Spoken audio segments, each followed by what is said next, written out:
meu artigo, que eu também vou ler, porque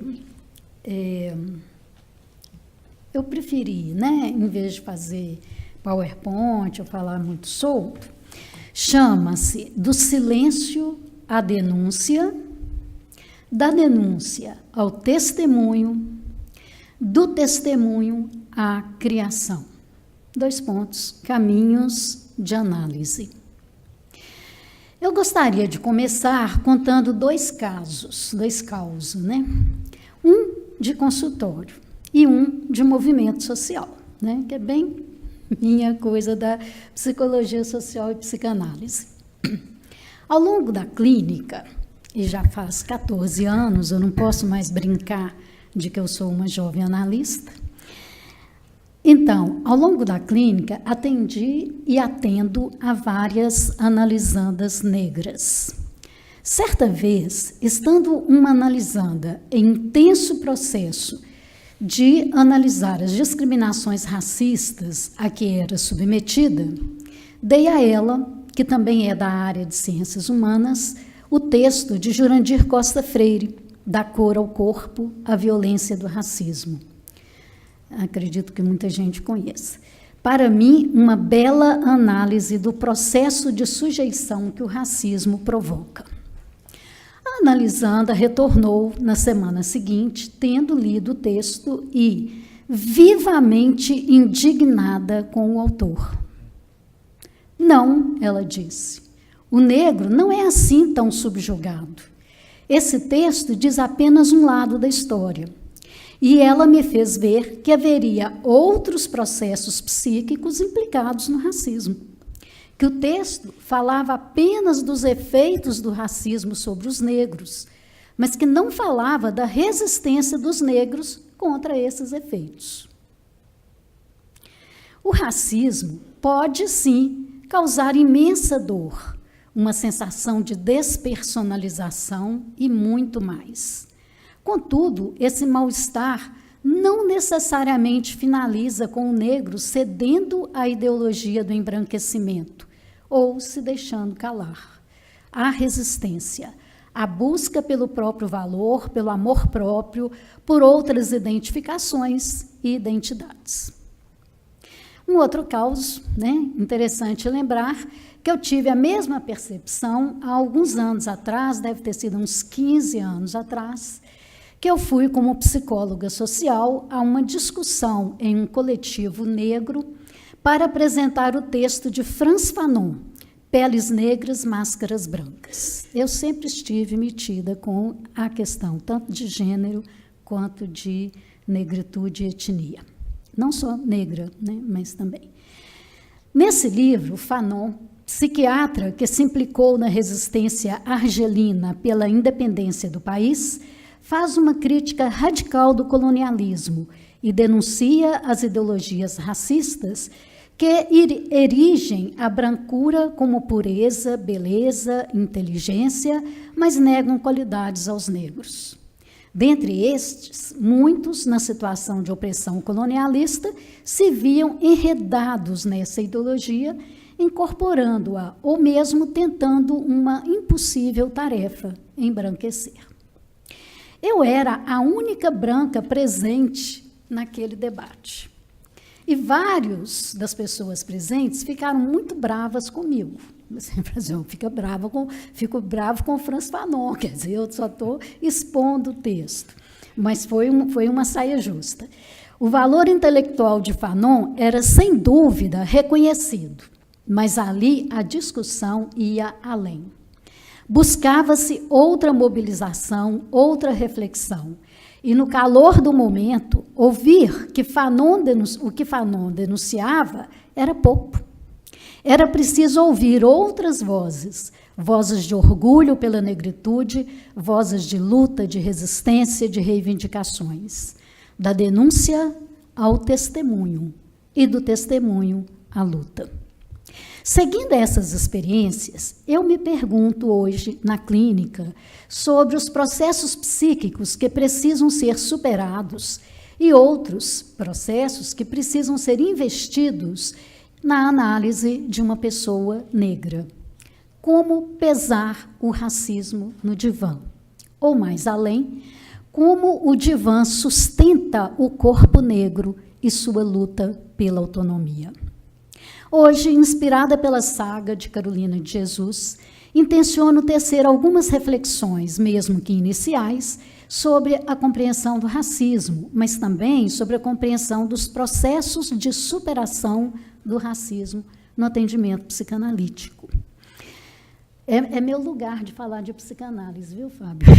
Em outros lugares eu falo de psicologia social também. Deixe-me começar por revisar aqui algumas brilhantes análises, inclusive a de Jurandir Freire Costa, feitas sobre o racismo e suas interfaces social e psíquica. A partir delas, reconheço a necessidade de ir além. Depois, com Carolina, visito as contribuições da literatura de testemunho e como essa criação se parece à criação do si próprio no divã.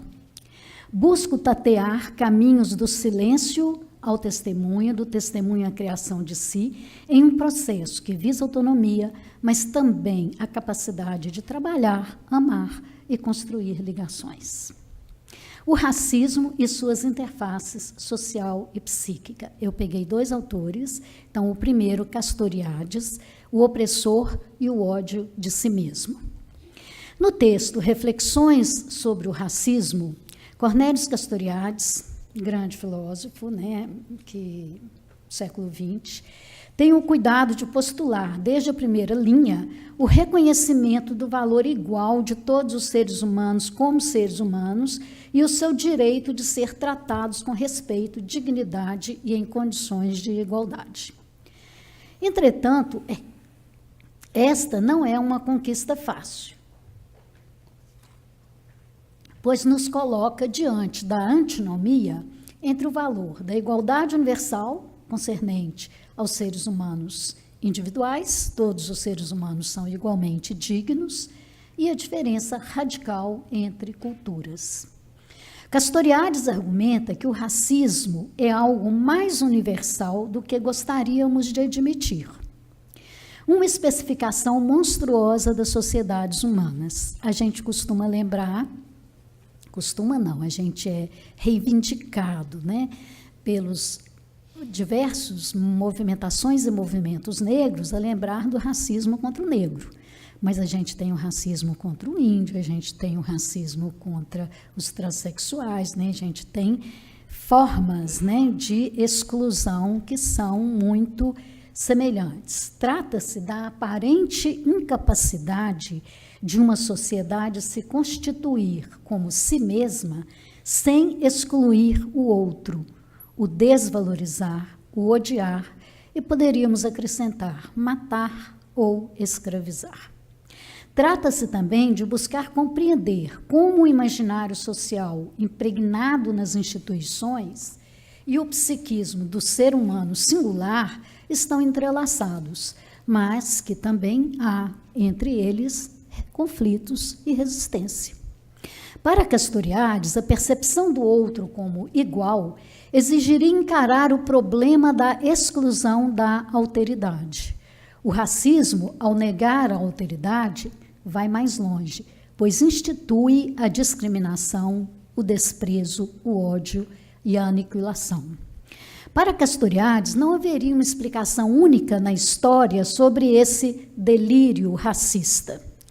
Ele cita diversos exemplos de grupos diferentes que foram tolerados ou simplesmente excluídos, sem que houvesse uma perseguição declarada, e de outros que foram submetidos à repressão e ao genocídio, como os armênios na Turquia.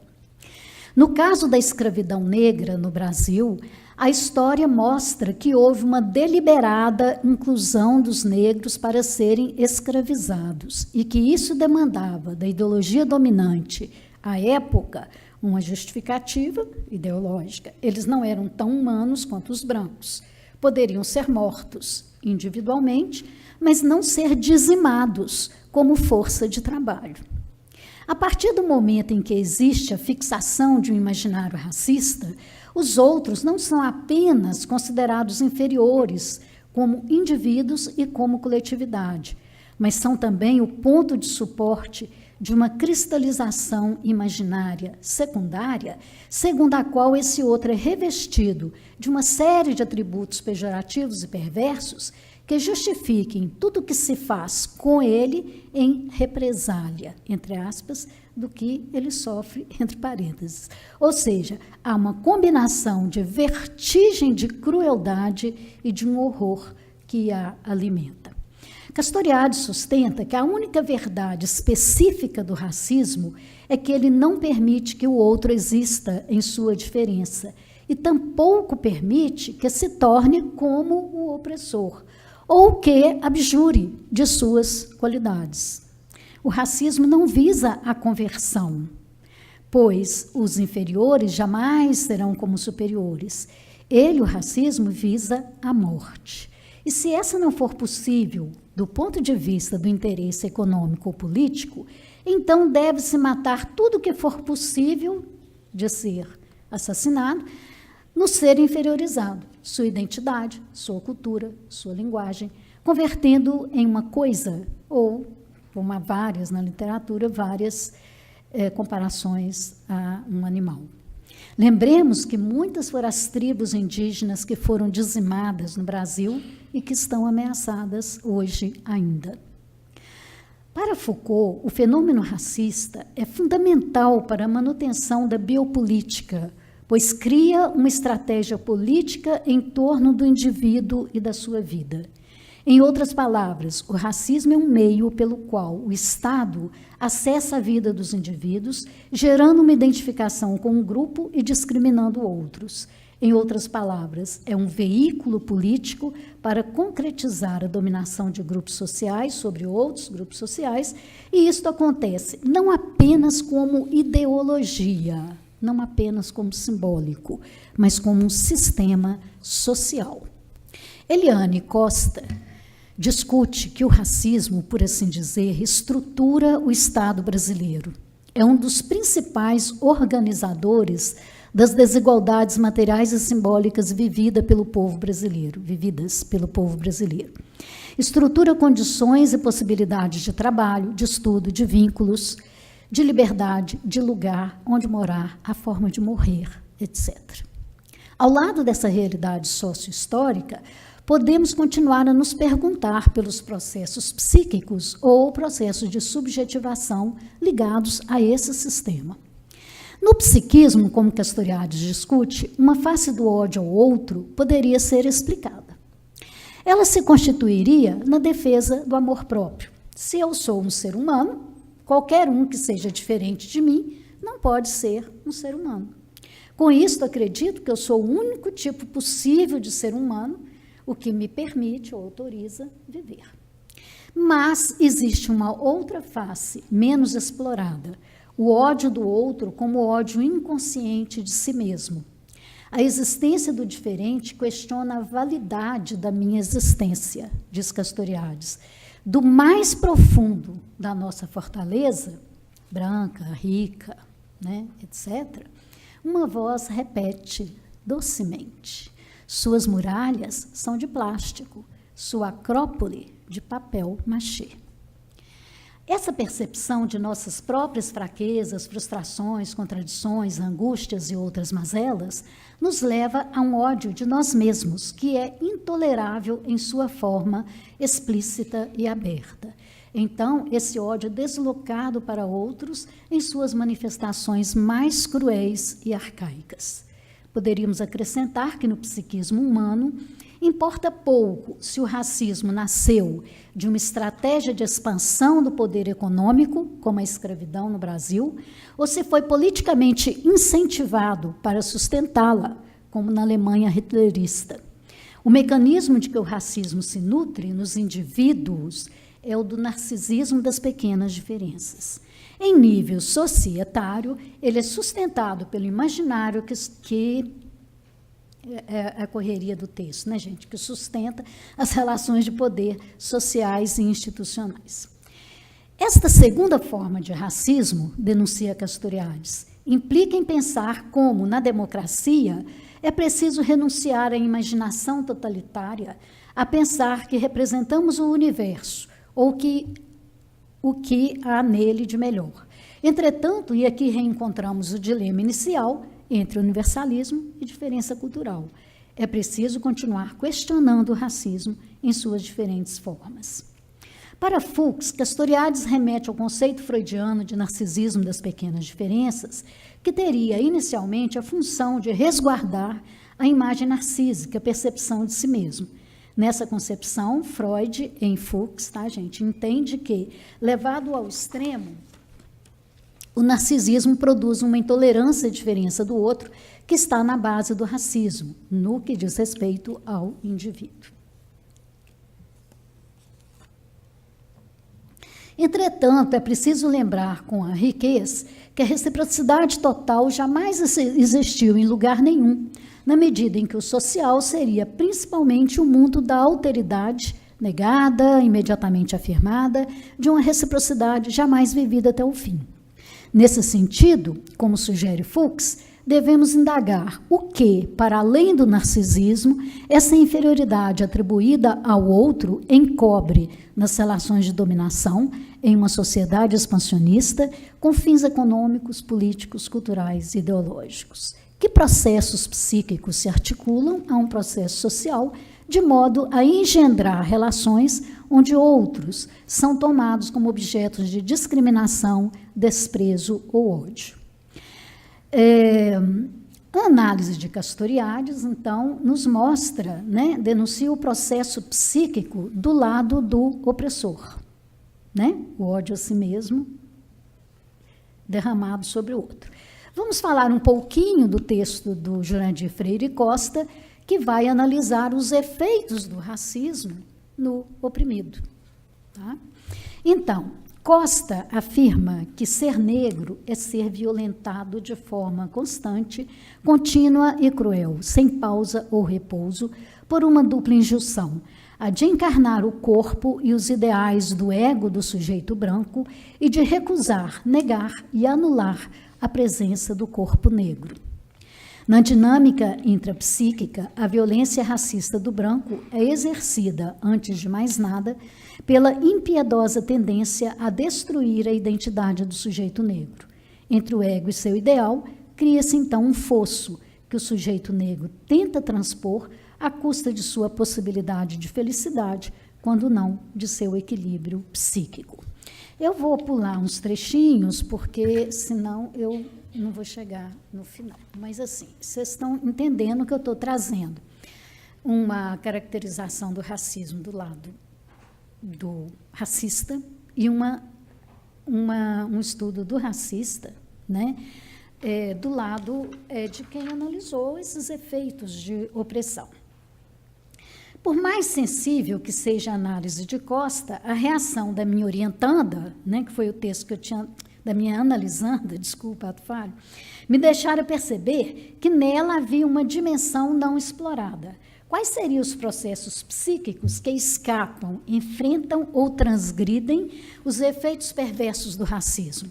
Ao longo da história brasileira, né, e parece que isso é sempre esquecido quando a gente vem e fala mal do racismo e tal, ao longo da história brasileira, há inúmeros relatos de pessoas que se rebelaram, de movimentos abolicionistas, da constituição de quilombos, enfim, de diversos processos de resistência que teriam também o seu poder de transmissão. Talvez seja o que podemos ler na literatura de testemunho no Brasil e em outros lugares, pois, como opina Batista, essas produções estão ligadas à construção de memórias anti-autoritárias e contra-hegemônicas, com a emergência de narrativas dos que sofreram violações e violências ligadas a crimes contra a humanidade. E a pobreza e a fome são crimes contra a humanidade. Reconhecidamente, não sou só eu que falo, não. Eu vou pegar, então, no texto de Carolina de Jesus, um exemplo de literatura de testemunho. Não me interessa muito a personalidade dela, essa questão e tal. Vou pegar mais como literatura de testemunho, até porque eu tenho um livro de cabeceira que, para mim, hoje é o meu grande autor, que é o Primo Levi, né? Mas que não vai caber aqui nessa fala, porque hoje nós estamos falando de uma mulher negra que faz literatura de testemunho. A literatura de testemunho é diferente no que diz respeito aos parâmetros estéticos da produção literária. O escritor testemunhal pode ser examinado como um narrador em confronto com um senso de ameaça constante por parte da realidade. Escrever é tomar a palavra, enfrentar a morte. O trabalho fica em um ponto tenso entre a necessidade da memória, e memória dói, e o desejo de esquecimento. Relembrar traz dor, mas também libertação, embora exista a percepção de que a linguagem é insuficiente para dar conta de vivências tão trágicas e traumáticas. Assim, o estudo da literatura de testemunho exige uma concepção da linguagem como campo associado ao trauma. Porém, o silêncio é ainda mais mortal. O testemunho vem romper o silêncio. Não, peraí, eu vou voltar aqui um pouquinho. Estudando a trajetória de uma mulher adulta negra, Ferreira e Camargo colhe o seguinte relato.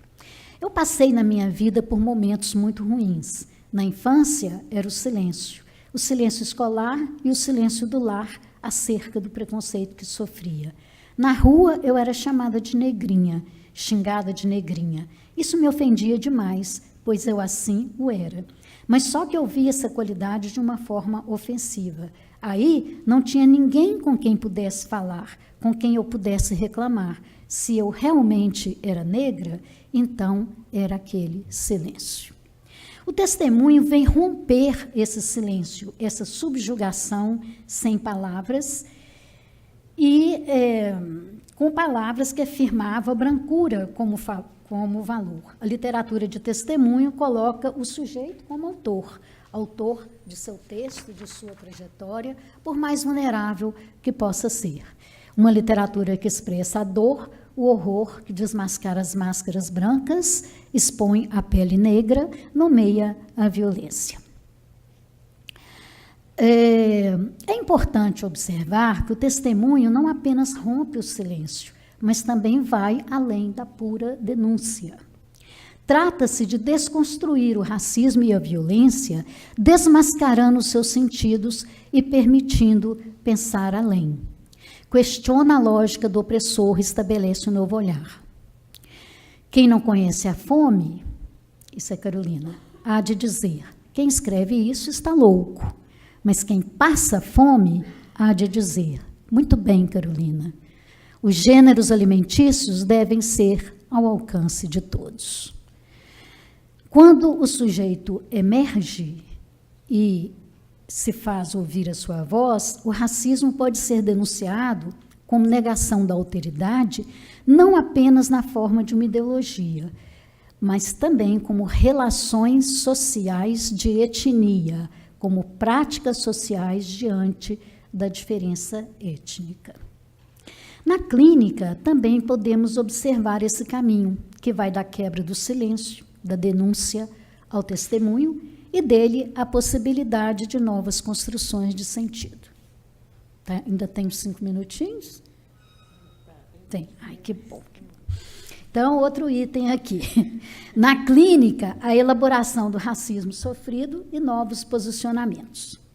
Não sei por que razões, até hoje, dentre as pessoas negras que atendi, estão apenas mulheres.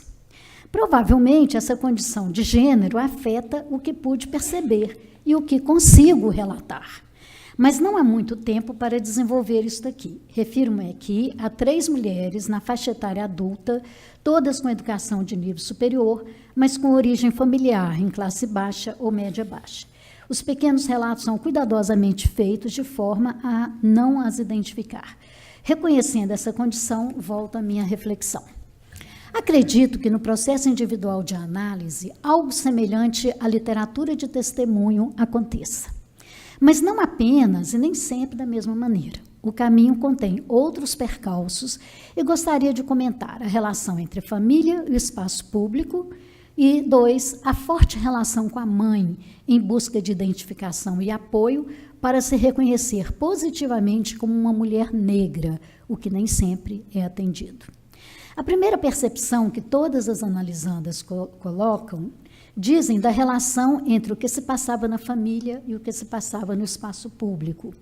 Para algumas, a percepção de sua negritude como algo de que se envergonhar, assim, não que ela se envergonhasse, mas que outros queriam que ela se envergonhasse, essa percepção só veio quando começam a circular pelo mundo público, a rua, a vizinhança, a escola, a igreja e assim por diante. Outras relatam que em sua família eram reproduzidos os ideais da branquitude, sendo constantemente requisitadas a alisar os cabelos para ficar bem arrumadas, entre aspas. Nesses casos, tornava-se muito mais difícil se desembaraçar da ideologia da branquitude. Há uma análise, eu estou pulando aqui um pedacinho porque eu preciso de economizar tempo. Há uma outra analisanda com traços fenotípicos múltiplos. Eu perguntei em uma dada ocasião: você se considera negra? Ela prontamente concordou, situando-me também em sua história familiar, quem era branco, negro, em sua ascendência, e como isso refletiu em sua infância na percepção de si mesma e da família. Memórias e testemunhos de falas e ações racistas contra todas elas, não faltaram nesses anos de análise. Na infância, comentários pejorativos, na adolescência, a rejeição dos garotos brancos da escola ou da igreja.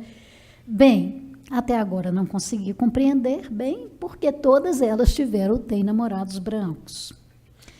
Esse é um enigma para mim. Algumas chegam a dizer que não gostam de homens negros, o que escuto como sintoma de rejeição à sua cor, mas ao mesmo tempo como memórias de agressões machistas na infância. E foram homens negros que trouxeram essas agressões. No início, eram relatos cheios de dor e revolta. Com o tempo, passaram a ser objeto de reflexão. O ódio já não era tão mobilizador. Outras relações começaram a compensar as dores vividas. Os anos de análise, entre 2 e 9 anos, ajudaram a quebrar o silêncio, a denunciar as violências sofridas, a valorizar a cor da pele e outras características. Há que se considerar que são mulheres que alcançaram instrução superior e trabalham na área de sua escolha. Em relação ao corpo, a que mais se destacou foi a questão dos cabelos. Uma delas já chegou à análise com essa consciência e reafirmação. Outra parou de alisar o cabelo depois de alguns anos, passou a curtir o seu cabelo ao natural e, inclusive, o seu corpo, a fazer penteados afro nas crianças da família. Entretanto, uma relação muito conflituosa com a mãe ainda atravessa o seu caminho na expressão do afeto, do estabelecimento de vínculos de confiança. Essa moça trazia um ódio à mãe. A mãe era praticamente a representante de tudo aquilo que a oprimia por uma série de razões na história dela. Para uma delas, quando adolescente, uma empregadora disse que jamais faria o curso superior, pois ela fez e trabalha na área em que se formou. Deseja ser uma das melhores profissionais da cidade. A relação com a mãe, que inicialmente era muito conflitiva, tornou-se um pouco menos espinhosa. Ela consegue pensar nessa mãe como uma mulher negra que enfrentou dificuldades. Isso não justifica algumas dificuldades da relação, porque entra aí também muita questão de gênero, né? Mas atenua sua frustração e permite que vá desenvolvendo alguma relação possível. É interessante que todas elas, no início da análise, me contavam cenas em que desconfiavam existir racismo, mas se mostravam hesitantes, ambivalentes, na dúvida se estavam fazendo tempestade em um copo d'água, exagerando, ou se aquilo era mesmo racismo, como se precisassem do meu reconhecimento para desmascarar a situação. Na clínica, estou convencida de que situações limites que mostram uma alta vulnerabilidade diante das condições sociais exigem da analista uma postura de apoio e intervenções que permitam a analisanda ou analisando, encontrar espaço para a construção de alteridade, para ter coragem de pensar de maneira transgressora de toda a pressão social de que até então sentiu. Então, nesse momento, eu sou francamente favorável às intervenções. Sem fazer proselitismo ou discursos políticos, a cena analítica deve ser continente dessa transgressão, dessa outra possibilidade de significação. O silêncio pode ser ouvido como uma rejeição, uma reafirmação da ideologia racista hegemônica. Bom, eu estou sendo chamada a terminar, então eu vou só vou dizer, né, que há, então, uma melhora, né, nesse sentido, delas voltarem a um investimento narcísico positivo em si mesmas, a sua capacidade de fazer ligações, de construir vínculos, de fazer investimentos, de construir projetos, né?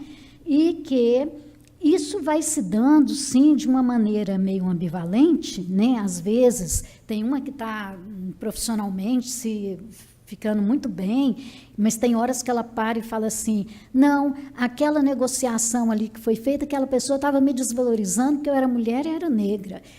Né? Assim, ainda tem um certo fantasma, que é o ódio do outro, né? O ódio do outro e o ódio de si mesmo, né? Isso que eu queria trazer, também está presente na análise. E que a análise vai ter que lidar, quer dizer, o ódio do outro e o ódio de si mesmo não está presente só no racista, mas, de certa forma, acaba fazendo parte também desse processo de emancipação da questão racista, né? E que essa figura materna, mesmo com todas as três tiveram pais, têm pais, mas a figura materna é de uma importância fundamental, né, para esse reconhecimento de si, não apenas como mulheres, mas como mulheres negras, mesmo quando a mãe não é negra. Tá? Isso tem uma coisa muito importante. Então, eu vou pular para o último parágrafo aqui, tá? Depois a gente disponibiliza, né, o artigo, que ainda está precisando de umas limpezinhas assim. Nesse sentido, o que eu gostaria de enfatizar é que os processos identitários e alteritários das pessoas negras em análise envolvem, além do reinvestimento em seu corpo e sua vida, o desembaraço de uma relação opressiva, a elaboração do ódio ao opressor fora de si e também dentro de si. O que não quer dizer que a pessoa não vai fazer parte de um movimento político, que não vai reivindicar na sociedade, que não vai denunciar violências no nível societário. Mas o que eu estou falando é dessa cena psíquica, tá? Então, essa elaboração não está ligada apenas à negritude, mas também ao ser mulher, mulher negra.